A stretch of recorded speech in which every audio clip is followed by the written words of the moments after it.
જય શ્રી કૃષ્ણ, રાધે રાધે. કેમ છો બધા? મજામાં જશો? આપણે પણ મજામાં જ છે.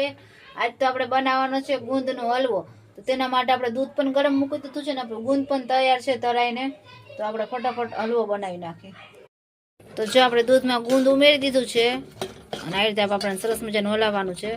અને આમાં આપણે સાથે સાથે એક મોટી વાટકી ખાંડ પણ ઉમેરી દેશું. તો આપણે ખાંડ પણ ઉમેરી દીધી છે અને સરસ મજાનું આપણે મિક્સ કરવાનું છે.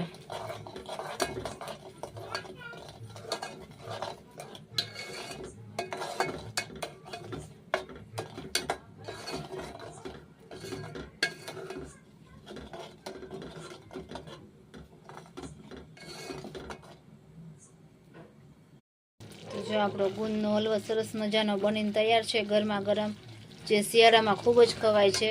જે ખાવાથી પગના સાંધા કે કેળનો દુખાવો હોય ને તો ખૂબ રાહત મળે છે. તો આપણો ગુંદનો હલવો બનીને એકદમ તૈયાર છે. જો તમે ડ્રાયફ્રૂટ નાખવું હોય તો તમે નાખી શકો છો, પણ એમનેમ પણ બહુ મસ્ત લાગે છે. તો આપણો ગુંદનો હલવો એકદમ તૈયાર છે ખાવા માટે. તો જુઓ, સરસ મજાનો ગુંદનો હલવો શિયાળામાં ખાવાથી ઘણા ફાયદા થાય છે.